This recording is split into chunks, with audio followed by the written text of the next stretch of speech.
যে মানুষের তৈরি করা একটা মোবাইল, মোবাইলের পিছনে ক্যামেরা, জোরে বলেন তো আছে না নাই? যারা বোঝেন তারা জবাব দিবেন, ক্যামেরা আছে না নাই? কে বানিয়েছে? কে বানিয়েছে? আল্লাহ বানায় নাই, মানুষ বানিয়েছে। আল্লাহ যন্ত্রাংশ দিয়েছে, মানুষের মাথায় আকল দিয়েছে, বিবেক দিয়েছে, বুদ্ধি দিয়েছে, আর মানুষ সেই বুদ্ধি খাটায় মোবাইলের পিছনে ক্যামেরা বানালো। এই যে ক্যামেরা, এই যে আমার আলোচনা ক্যামেরায় রেকর্ড হচ্ছে। আল্লাহু আকবার বলেন। আল্লাহ পাক বলে, বান্দা বান্দি, দুনিয়ার একটা ক্যামেরা যদি আপনাকে আমাকে দিনের পর দিন, মাসের পর মাস, বছরের পর বছর, যুগের পর যুগ, শতাব্দীর পর শতাব্দী দুনিয়ার একটা ক্যামেরা যদি আপনাকে আমাকে রেকর্ড করে ভিডিও করে রাখতে পারে, আল্লাহ পাক বলে, বান্দা বান্দি, দিন রাত 24 ঘন্টার ভিতরে তুমি কোথায় যাও, কি করো, ভুলে যাও না আমি তোমার এমন আল্লাহ, তোমার দেহের ভিতরে রিজার্ভ একটা সিসি ক্যামেরা আমি আল্লাহ পাক সেট করে রাখছি। আল্লাহু আকবার কর। কথা কার? CC camera, reserve CC camera আমি তোমার স্ট্রাকচার, তোমার বডিতে, তোমার দেহে আমি সেট করে রেখে দিয়েছি। চিল্লায় কন্যা আল্লাহু আকবার। আল্লাহ রাব্বুল আলামিন বলে, আমার গোলামেরা, মা ইয়ালফিযু মিন কাউলিন ইল্লা লাদাইহি রাকীবুন আতীদ।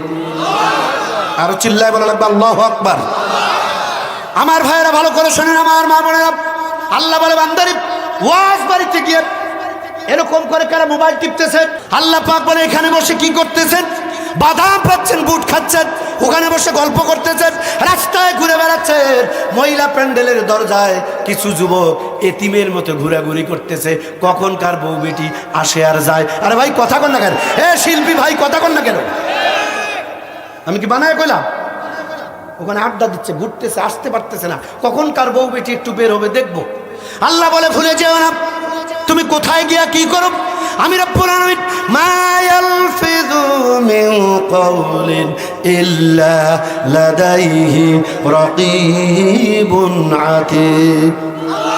আল্লাহ পাক বলে, আমার রিজার্ভ ক্যামেরা আমি তোমাকে ভিডিও করে রাখি 24 ঘন্টার ভিতরে। ওজনে কম, মিথ্যা কথা, গীবত, সমালোচনা, খাদ্যে ভেজাল, চুরি ডাকাতি, বিড়ি সিগারেট, জেনা বেবিচার, অন্যায় অত্যাচার, খুন খারাপি, ধর্ষণ, এরপরে অন্যায় অত্যাচার, এরপরে কি করে মদ, গাঁজা, ফেনসিডিল, ইয়াবা, এরপরে চাঁদাবাজি আছে না নাই? সারা বিশ্বে বর্তমান দুনিয়ায় যদি জরিপ করে, চাঁদাবাজিতে ফার্স্ট বাংলাদেশ। এত আস্তে কথা বলেন কেন? আমি কিন্তু ওয়াজ ছেড়ে দিব ভাই। আমি হক কথা বলবো, জবাব দিবেন না, আপনি আল্লাহর কাছে আসামি হিসেবে ধরা পড়বেন। চাঁদাবাজিতে সারা পৃথিবীর মানচিত্রে বর্তমান যদি জরিপ করা যায়, আমার এই ওলি আল্লাহর দেশ বাংলাদেশে ফার্স্ট। আহা, কপাল পোড়া আমরা, চাঁদাবাজিতে আমরা শীর্ষ স্থানে আছি।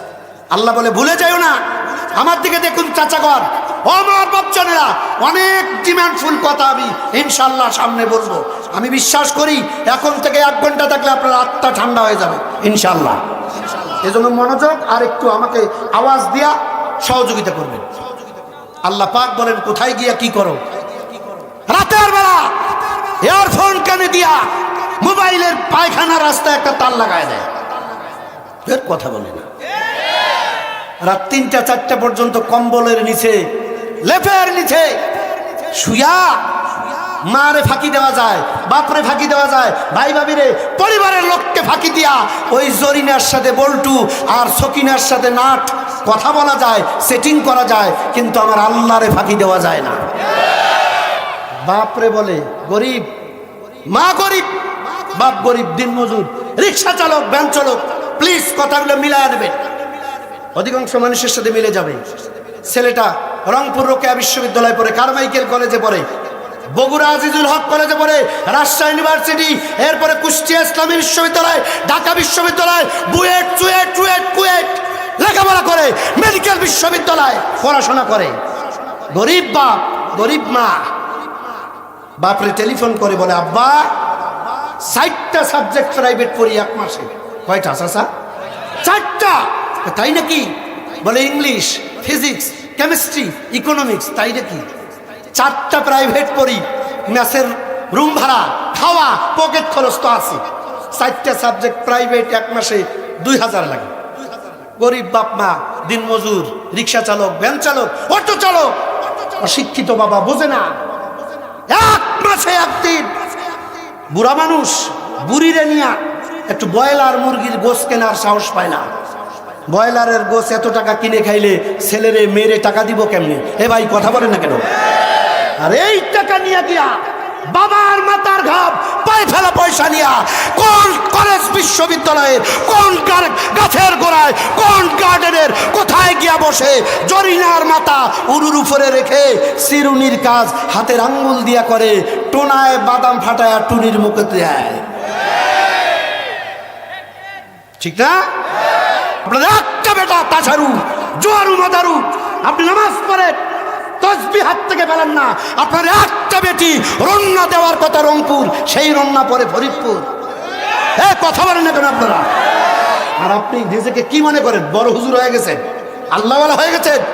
আপনি নামাজ এক ওয়াক্ত কাজা করেন না, আর আপনার বউ বেটি সারা দিন ঘরে বসে সিরিয়াল দেখে। আর এগুলো বলি কই, এগুলো আবার শুনতে আসছি। খারাপ লাগে না? আগে আগে আমাদের সমাজের পরিবর্তন করতে হবে। নিজের পরিবর্তনের পাশাপাশি সামাজিক চেঞ্জ, এটি এখন খুব বড় দরকার। কি কথা বলেন আপনারা? আমি তো কথা অনেক বলবো, শুধু একটু বাস্তবতাটা বুঝাই দিচ্ছি। আজকে ইয়াং জেনারেশন ম্যাক্সিমাম যুবক নেশাখোর।